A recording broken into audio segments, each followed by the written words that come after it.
1935, the Lions win the NFL championship. The Detroit Tigers take the World Series. The Red Wings bring home Lord Stanley's Cup. Joe Louis begins his rise to world domination. This transforms the Motor City into Detroit, City of Champions. Do you hear that ball slicing? I heard it. I'm working on it. I heard it. It sounded good. I'm working on it. Oh, that was a slice? That sounded like a slice already.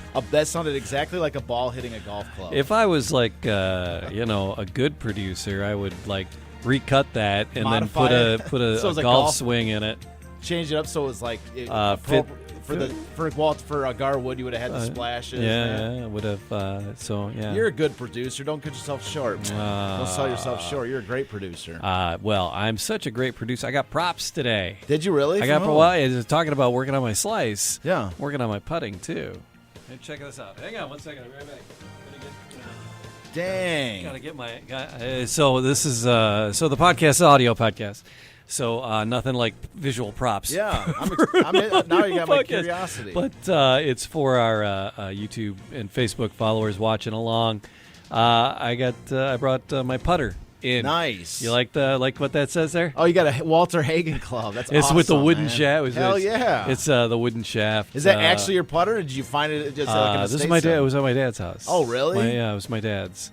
He had two. He's got two Hagens and then another old wood shaft club. Dude, from here on out, like if you're a golfer and you're not using a Walter Hagen club, you're just not cool. I know. I might put this in my bag. Yeah, you've got to use it a few times. At least. You're not cool unless you've got at least one Walter Hagen club. Wood shaft. Yeah. Walter Hagen club in your bag. So yeah, it's actually Walter Hagen Jr.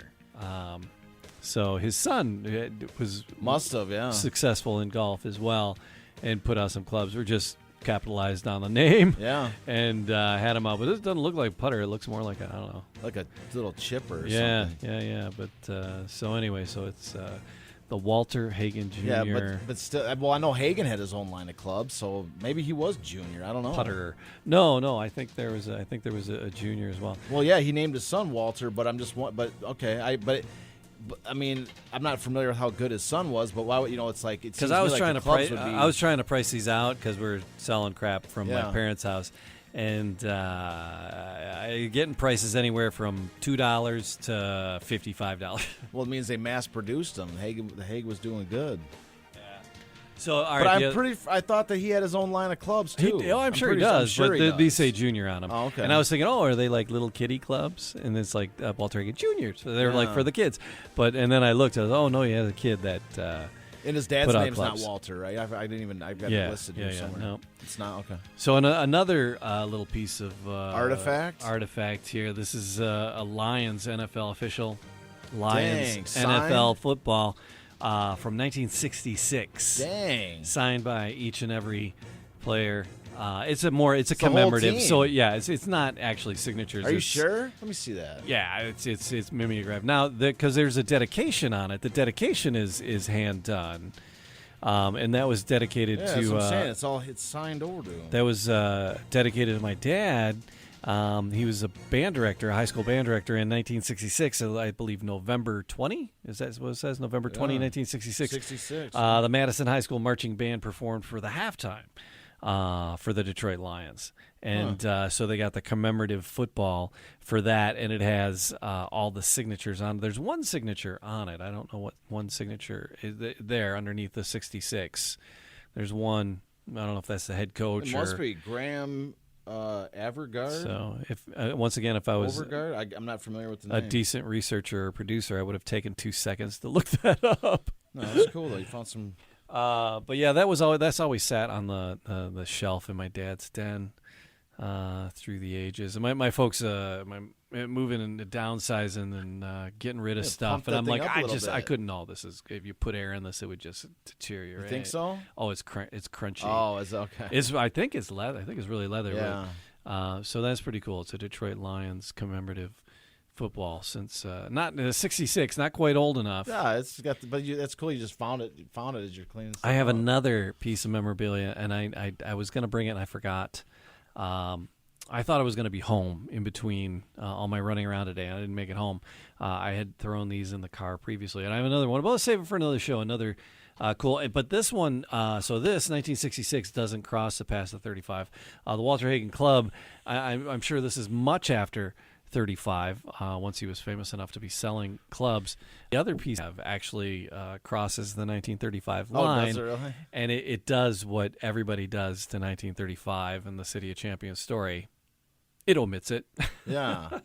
What is it? Or are you just you're wait for the surprise? We're teasing. Okay, So I we're gotcha. teasing. Okay. We're teasing people for Okay. the next piece of memorabilia Got it. that I'll bring in. So anyway, I don't know. I don't know who was famous in 1966 on the Lions. Yeah, you got a few names on there. So, but yeah. I So I saw thought that'd be Ron fun Kramer on to there, share. You know who would enjoy this?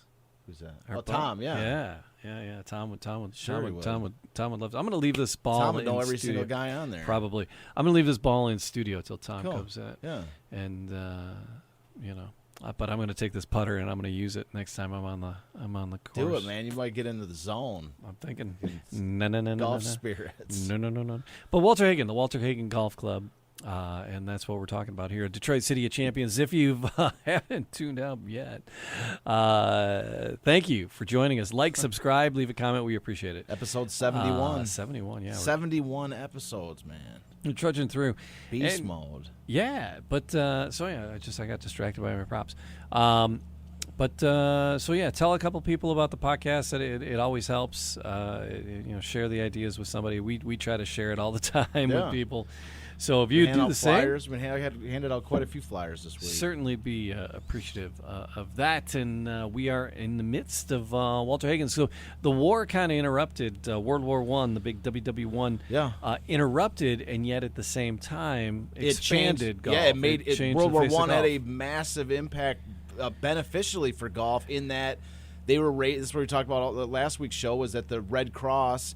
They went to go raise money for the Red Cross by doing events, golfing events, and they inadvertently led to the idea because they were like, well, let's raise money by having opening up and letting people come in and pay tickets to watch, the best golfers at these different golf clubs shoot, and the members of the club will serve as their caddies. Like it's just like a kind of a fun event outings and see whatever money they could raise. It'd be Holy great. crap, we raised a crap ton of money. Yeah, and they were realizing they were raising ridiculous sums of money. Ridiculous sums. Like Walter Hagen, we talked about how he set the all-time record for the largest earnings at a tournament of $1,000.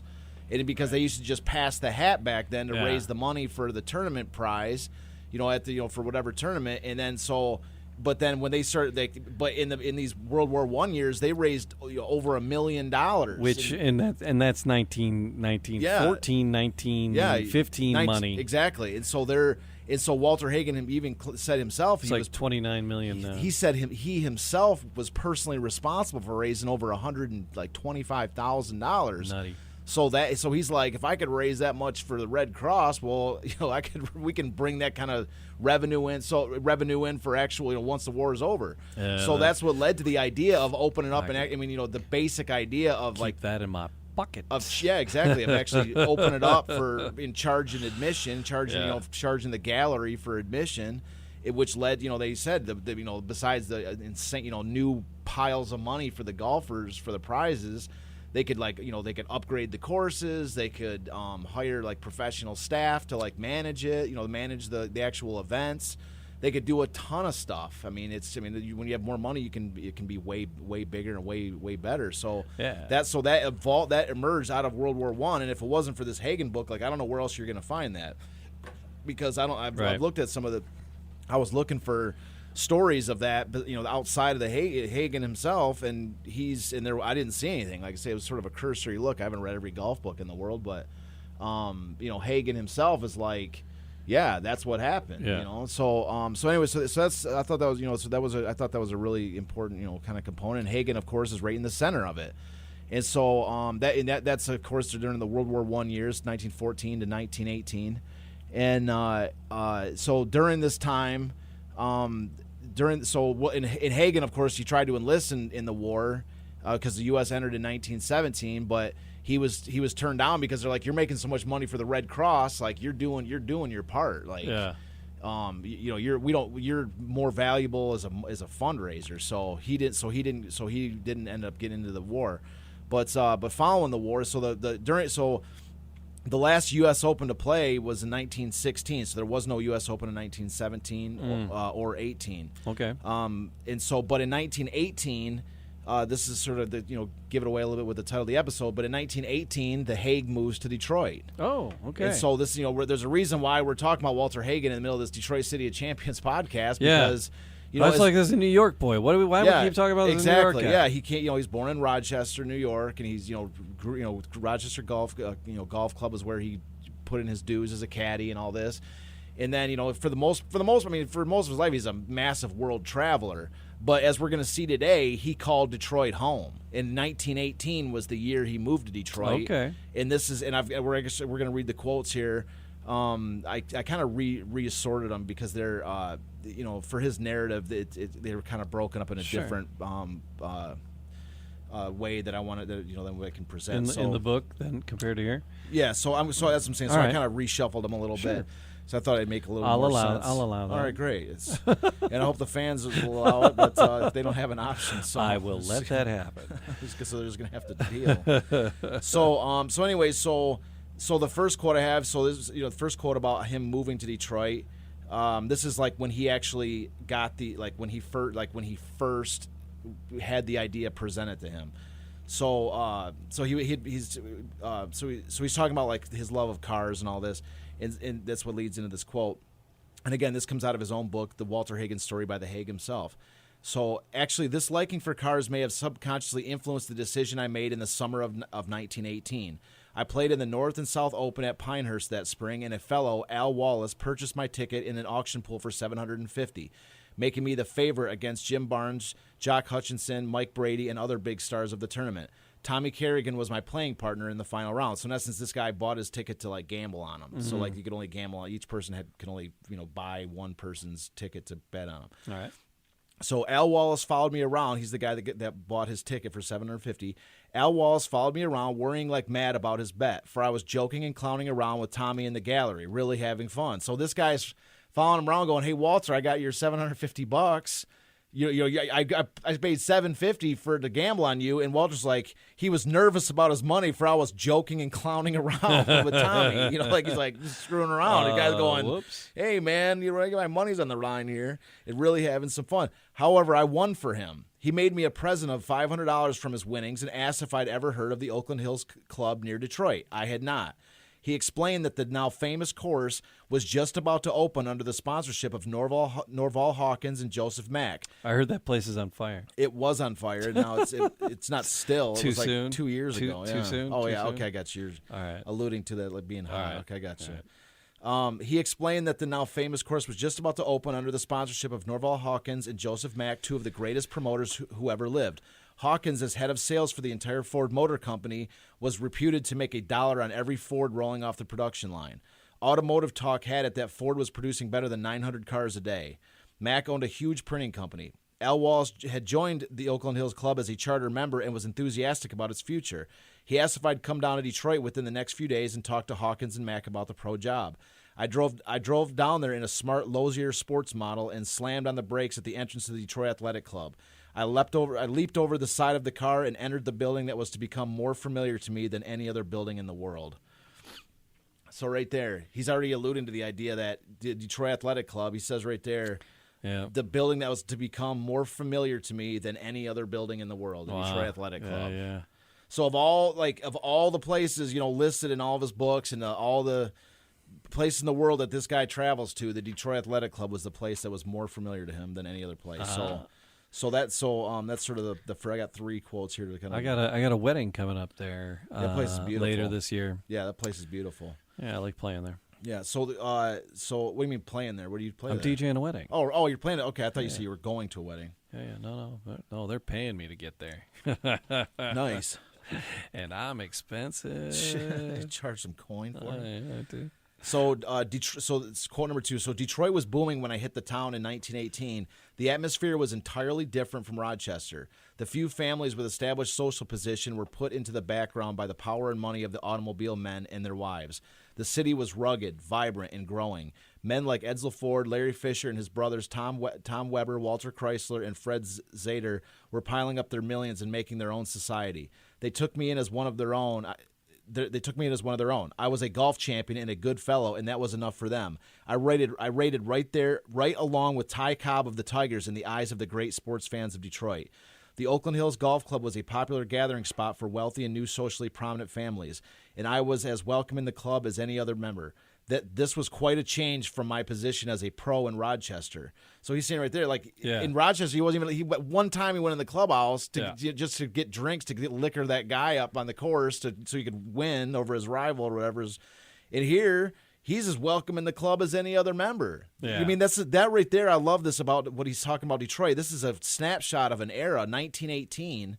This is the automobile industry is, the roaring 20s is about to go into full force. This is a moment where Detroit is like starting to really take shape. Yeah. I mean, this is the era the era that we look at, that we still see the buildings from that era. Mm-hmm. And he's talking about it. The city was rugged, vibrant, and growing. Like, he's talking about these people. They're building their own, culture, their own society there, pushing aside the old money. And the new money is like building their own society. I think that was a wonderful, snapshot from a perspective. And he's talking about, I was rated along with Ty Cobb of the Tigers in the eyes of the greats. I mean, he's contemporary with Ty Cobb in Detroit. And this is even before Gar Wood. So Walter Hagen coming to Detroit is a massive deal. Like, this is, you've got Ty Cobb and, now Walter Hagen in the D, man. So the Oakland Hills Golf Club was a popular gathering spot for wealthy and new socially prominent families. We just read this. So this was quite a change from my position as a pro in Rochester. In Detroit, men were judged on what they had accomplished, not on what their families had set up for them, as in the Country Club of Rochester. So this new money doesn't care about old money. This is that's what I'm saying again. It's showing this like kind of this glory, this golden moment where it's a meritocracy. Like, it's all about, what have you done? Like basically new money coming into play. And it's, so anyways, so the course, so we're talking about the Oakland Hills Country Club. The course actually was in the making. The tees and the greens were in the construction period, and as yet there was no fairway. One of my jobs was teaching golf, and my instructions from Hawkins and Mack were to line up every pupil as a prospective member as well as a prospective real estate buyer. So his job is to help him sell real estate. Yeah.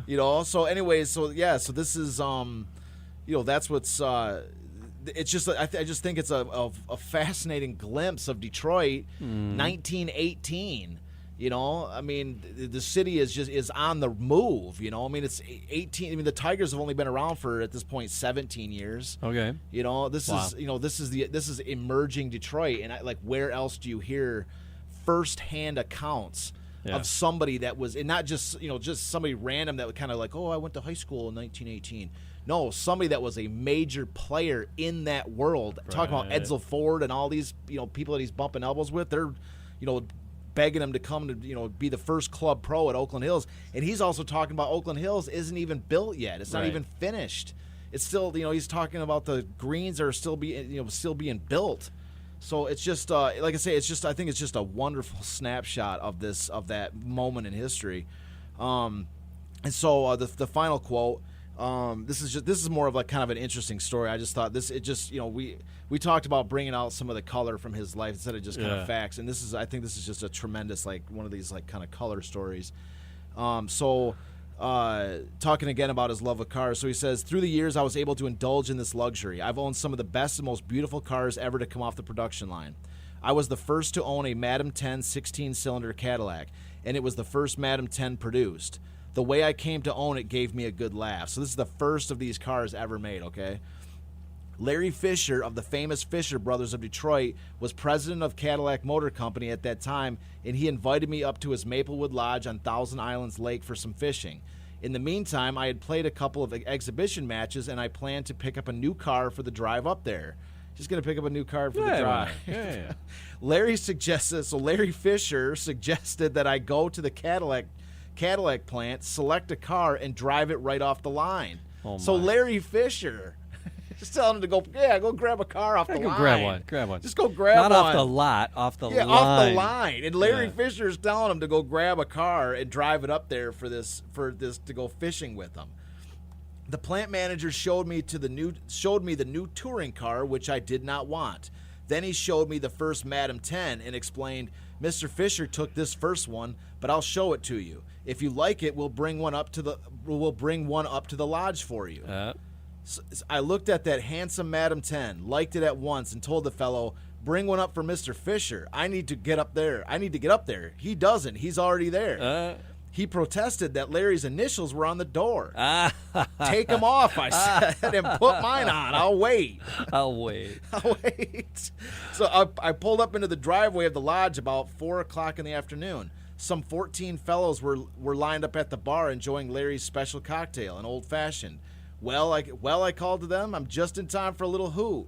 But Larry immediately insisted on knowing what style car I'd chosen and led everybody out to look at it. His eyes popped when he saw the Madam 10. Hey, he said, that's my car. You told me to pick the one I wanted, I told him casually. Well, this is it. But it has my initials on it, he protested. WCH, I read to him slowly. That's me. Walter C. Charles Hagen. He laughed then, and frankly, I think he approved of my choice and was complimented that I'd selected the car he liked best, too. I got 4 miles to the gallon with that Madam 10 and drove it over 75,000 miles playing exhibitions. Wow. I was living at the Book Cadillac Hotel then, and the doorman always reserved the choice parking space for me, right smack in front of the hotel. The car gets 4 miles to the gallon. 4 miles to the gallon. But you know what I mean? Like that's another snapshot.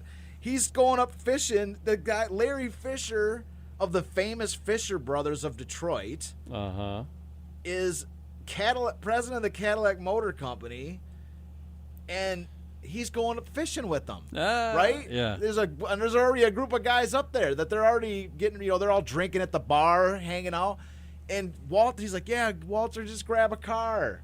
I want to get a new car for the drive. I can't take the car I've been driving for the last 2 months. No, up there. So I gotta get a new kicking around car. I gotta get a new car, man. And then he goes, yo, just instead of going to buy one, just go and grab one off the line. Yeah. And he's like, I want that car. And he said, Larry, that's Larry Fisher's car. You can't have that one. He goes, I want it. Scratch He some said I could have any one I wanted. And the other thing too is a little, of interest is they're like, well, grab a different car and we'll bring this one up to you. So they're just gonna, they're just gonna bring, the second one they make up to Walter. He's gonna get it delivered. He's gonna get a car delivered they're gonna give him something different, just as a beater, to take up there until the Madam 10, the next Madam 10 comes off the line. He's like, no, I want that one, the one that's already built. Talk about, this is how the superstars live. Right. Yeah. And this is how the superstars lived back then. Yeah. This is Detroit history. Like, when we talk about it, a lot of times Detroit history, you see stories, but a lot of times they're like these aerial views. They're like overviews, like Larry Fisher was the president of Cadillac Motor Company, and he did this, and he did that, and they did this, and these are just good old boys out fishing. Exactly. This takes you under the layer to show you who these people were and the way they were living. Right. And it's just, that's what I'm saying. Like, this stuff, when you're dealing with these old topics, it's just such a wonder. Like, I was actually cracking up when I was reading this today. I was like, I can't believe this. Like, he's like, that's not your car, it's mine. It says WCH. He even got his initials. He couldn't just strip the initials. He had to get his own put on there. You got to. You got to. So, anyways, I just loved it. I thought it was a nice little, just once again, because the story of Hagen is one thing, but I'm glad we kind of talked about it to the show one time, because there was that one little thing we didn't put in. It was some color of Hagen, and you can't tell the story of Walter Hagen without showing some of this stuff. Oh, he's a colorful dude for sure. Well, that's what I'm saying. Without some of these stories that are, it just kind of, because it fleshes out who he, with Garwood, it was all, it was about the intensity of building these boats and all that. Like, that's who, that was what made him who he was. But with Hagen, it's like these, after, it's not just the golf. I mean, yes, he is a superstar golfer, but it's these kind of stories that show you the type of golfer that he was. He's got more of a charm. I think if I had to use a word to sum up Garwood, it would have been grit. And if there's a word to sum up Walter so far, I say it would be charm. Yeah. Oh, this guy's. I mean, I was showing you that picture before we started the show. He's like surrounded by. He's like whatever, 60 or 70 years old, and he's got a boat full of women, like all young women, and he's like.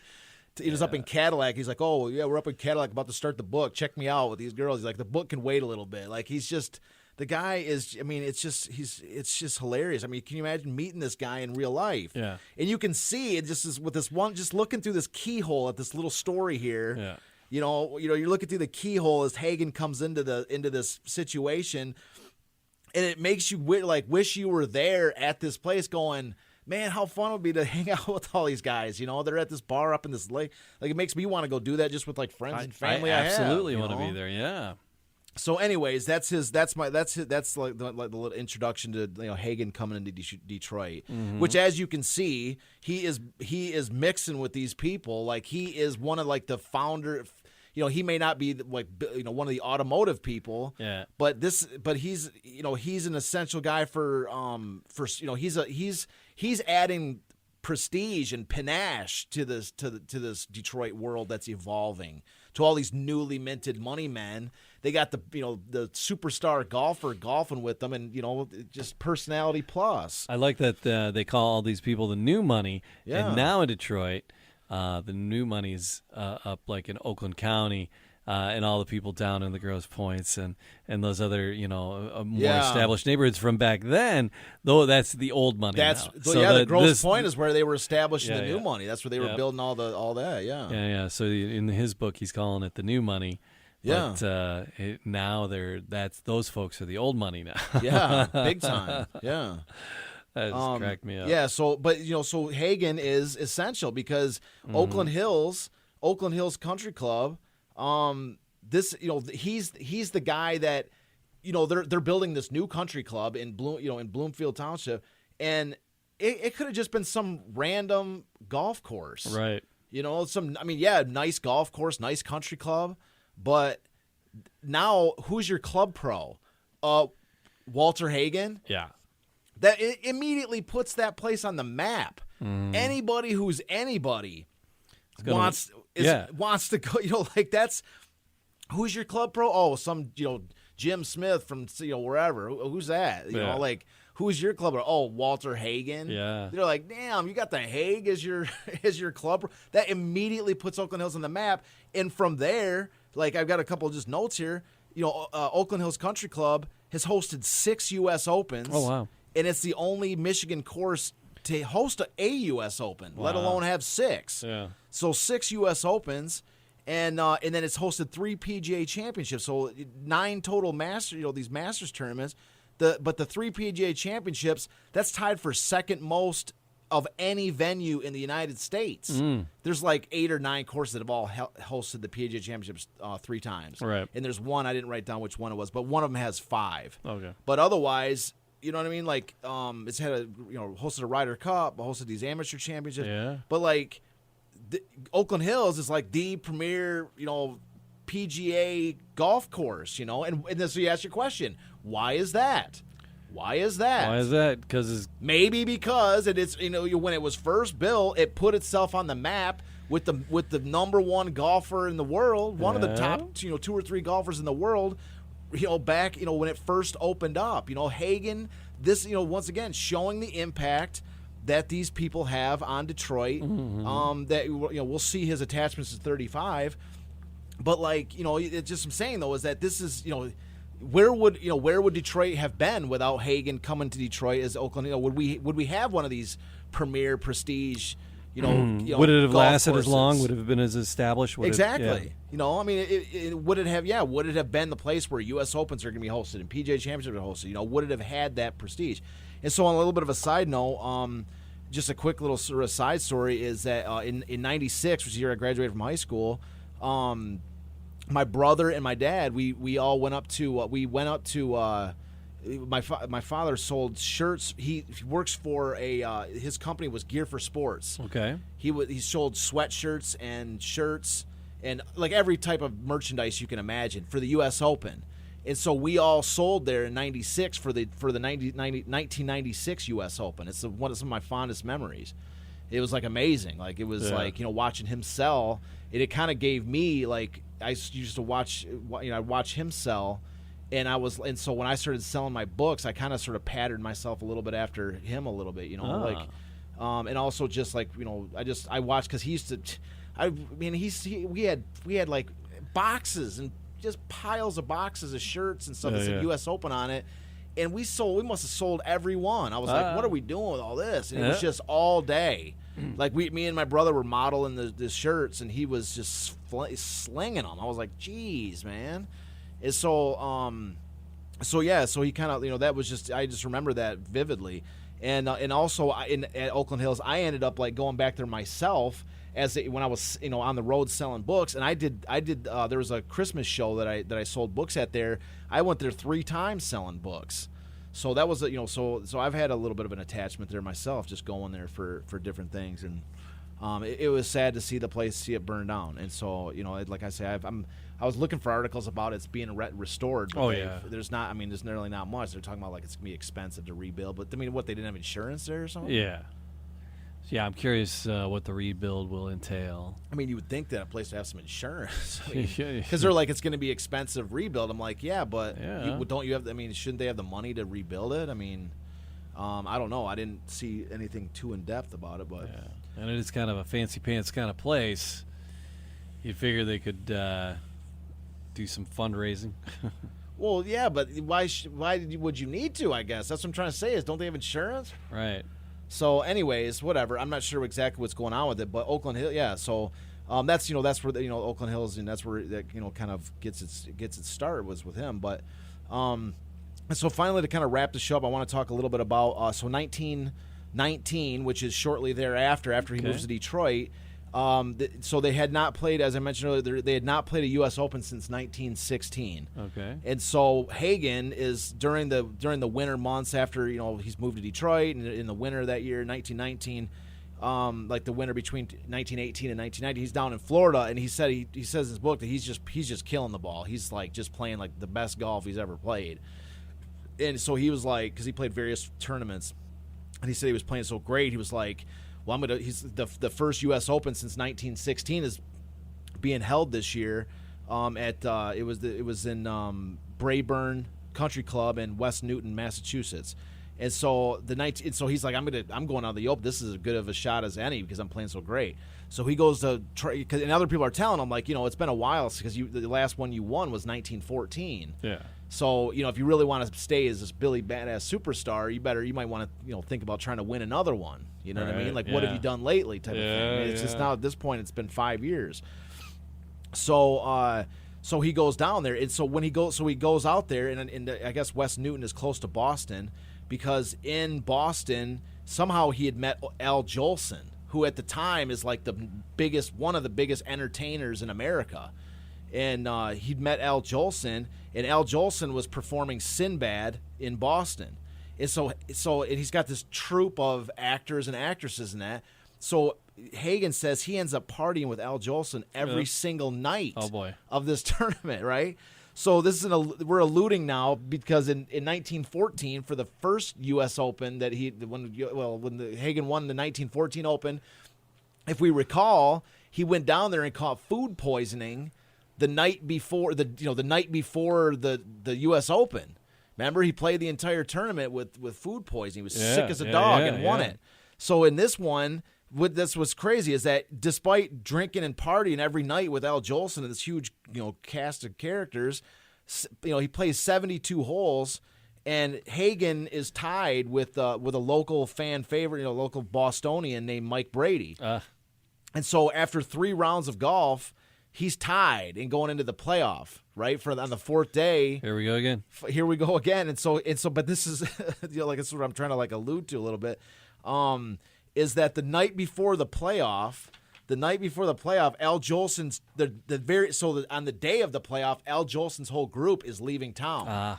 And so he's like wants one more night to hang out with them because he's having such a great time, right?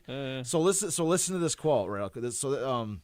So Mike Brady had been picked to win, and being from Boston, Mike Brady had been picked to win, and being from Boston, he was really popular. However, 72 holes found us tied with a score of 301. The 18-hole playoff was scheduled for the following morning. A farewell party with Jolson and his troupe had been arranged for the evening, and naturally I wanted to be there. The party lasted all night. Champagne, pretty girls, jokes and laughter, no sleep. In the small hours of the morning, I recalled that I had an important date within a few hours.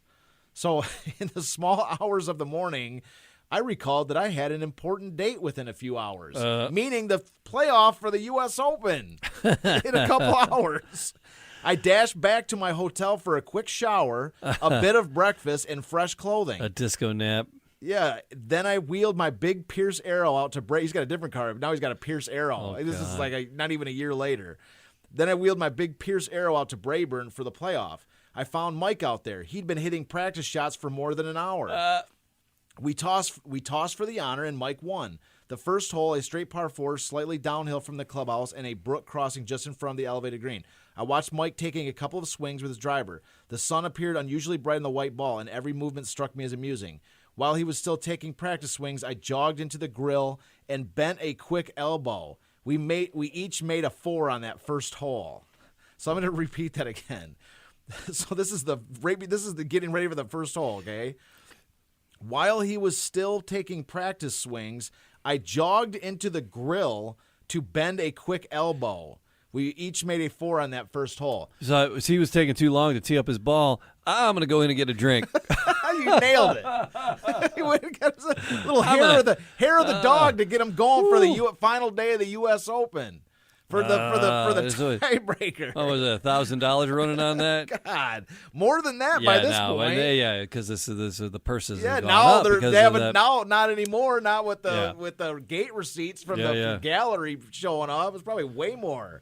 So he's like, he just met, and he's just goes on about. He's just telling the story of this final day. He's not like there's no exclamation point there. No, there's no like emphasizing this point or anything. He's just telling the narrative of what happened.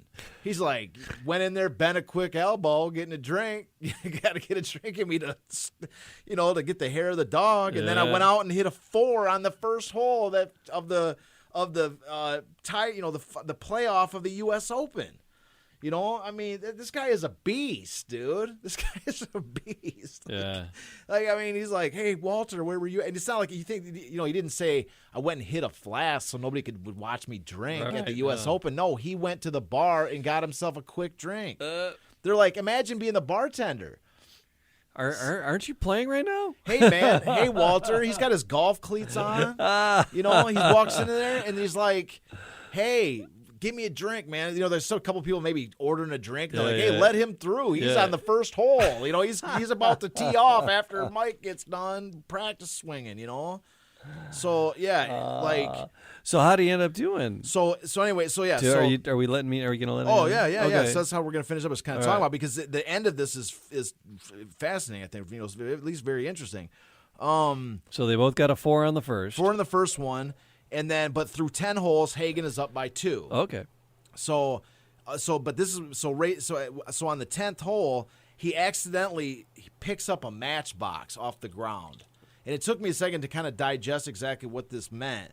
But there was a rule in place at the time, and the rule was called a 20-yard from the hole rule. Okay.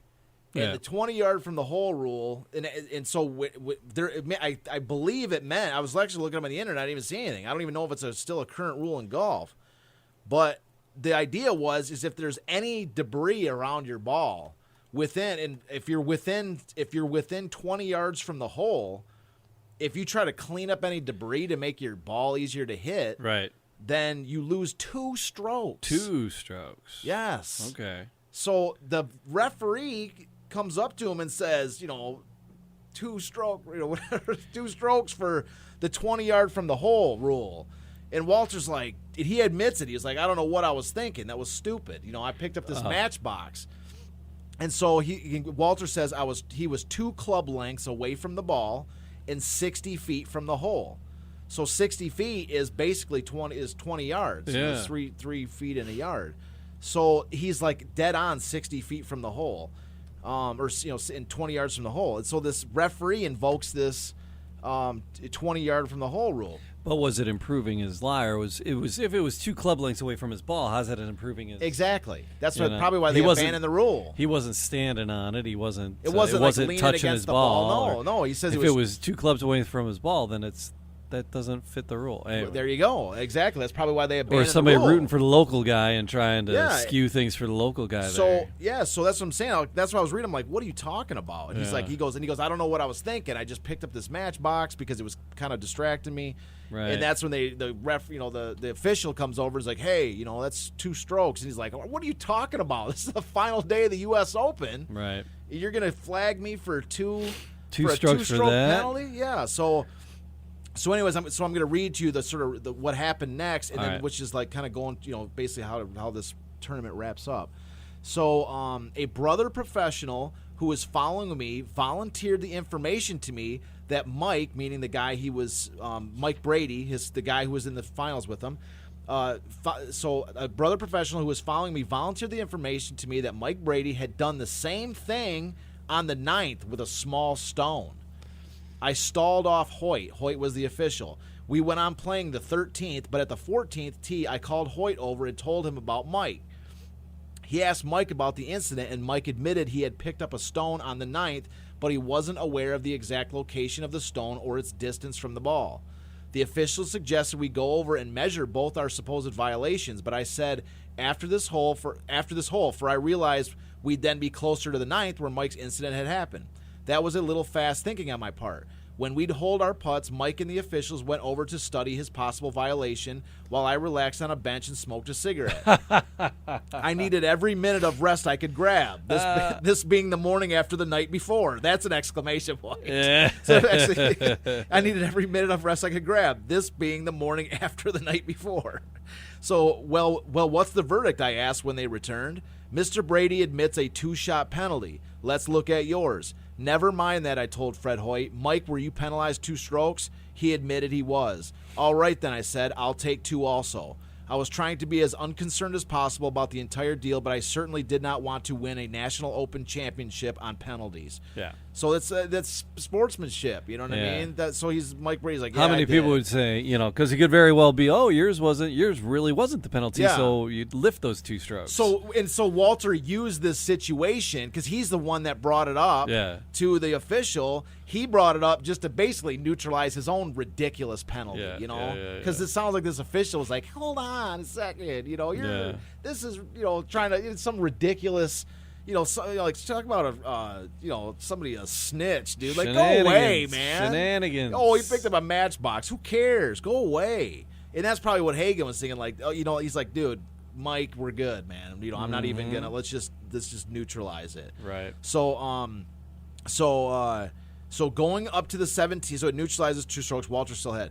So going up to the 17th, I was still 2 strokes ahead of Mike because of the first 2 holes and his quivering muscles. Meaning, there was an earlier incident. That's like earlier he kind of baited him into not doing too well because he's like, hey, you should roll your sleeves up and show off your muscles or something. Like that was a whole. I could have read that too, but it was a whole nother segment to throw on.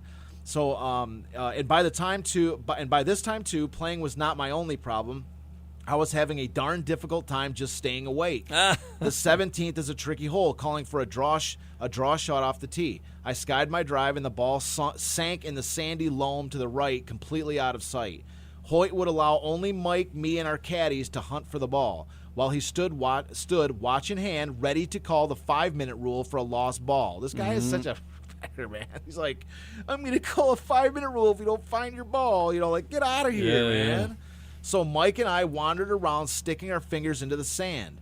So his rival's looking for the ball. He sounds like a good dude, man. Yeah.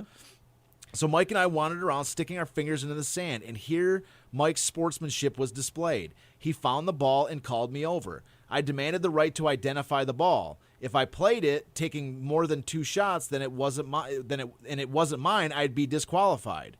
The official, so he's using that right to be able to... the right to pull it out of the sand to identify his ball and then put it back in because he doesn't want to not play his somebody else's ball, right. that fell in there inadvertently because then it's a 2-stroke. So that's like kind of going against it because, like, who wants to play that ball? Like, he's not like playing a better lie, you know. I mean, he's like, it's in a sand trap. So, anyways, I demanded the right to identify the ball. If I played it, taking more than 2 shots, and it wasn't mine, I'd be disqualified. The official protested, and I insisted, knowing the rules would back me up. So many different stories have been told about this incident that I'm glad to clear it up. I mean, this is like the last hole of this, second to last hole.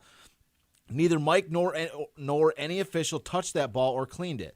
I picked it up, found it to be my ball, cleaned it off, and placed it gently back in the hole. So he didn't ram it back in, he just gently back in the hole. Now I could see it and hit it. I wasn't worried about what the officials were screaming at me concerning rules, for I had learned them too well in those days in Rochester after my first Open win. I took a 5 on the 17th to Mike's 4. We each took a 4 on the last hole, and once again, I was USGA Open Championship by just 1 stroke. Wow! So that was the drama that led up to that final shot. You know, the official going, "Hey, you can't do that." You know, he's going, "I know the rules, man. Get out of here." Yeah. So this guy, this Hoyt guy, was like, he's just like his little nemesis. He's like, "Go away, dude. I'm trying to win the U.S. Open here." Two strokes, no soup for you. Yeah, he's like, hold on a second. You're broken a 5-minute rule, and he's like, get out of here, man. We're just trying to play a game of golf and see who wins. Get out of here. Oh man, what a character! Charm. That's it. Yeah. Charm. Yeah. That's what he's got. He's just rich with charm. Yeah. This is what we're talking about. He moves to Detroit. He wins his 2nd U.S. Open championship. It's the first U.S. Open since World War I began. I love that he's in the city and making it his own now. Living in the book Cadillac. That's got to be really cost effective. Well, he's already saying that, he's living a playboy lifestyle. Yeah. For God's sake, he's winning U.S. Opens. He's a head golf pro at Oakland Hills. He's going to the Cadillac and taking the president's car off the line. That's the kind of, love it. Yeah, he can afford the book Cadillac hotel. Yeah. So anyways, it's here's one last little quote I thought was kind of cool too. This is just kind of like one of these little header quotes this is from an Esquire magazine in 1954. This is from a guy named Jack O'Brien, Esquire magazine, 1954. The best that today's bunch can offer in the way of gallery conning color at a time when the tournament schedule begs for color is Demeret's pink hats, yellowish green slacks, and lavender shoes. Walter Hagen could put more color than that into merely handing a club back to his caddy. Like the day he hit a $3,000 putt, and while the ball was still rolling, regally tossed the putter back to his caddy. Or the day he arrived at a golf course wearing last night's tuxedo and this morning's hangover and shot a 67. Hagen's kind of color played a part in the winning of championships. So he's throwing the club back to his caddy as the ball is still going towards the hole. And there's another mention in this chapter where Hagen was talking about some guy, and it's kind of going back and forth, and he said, but nobody was better than me at putting. So he's claiming like he was like the best putter in the world. Like that was like his. Like that was what he's like his claim to fame. What he personally was saying about his own game was there's nobody that touched me in putting.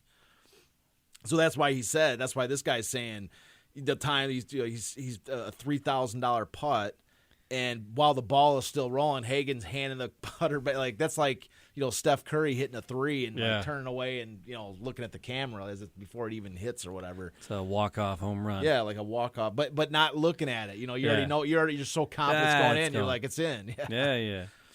I know where that's going. Yeah. So that's where we're gonna leave it. And, all right. So like I say, Hagen, he moves to Detroit and he wins the 2nd U.S. Open, 1919. I'm having fun with Walter Hagen, man. Yeah. I appreciate that. That is very, very cool. Well, I'm working on a 17-hour day. So, let's put a pin in it. Cool.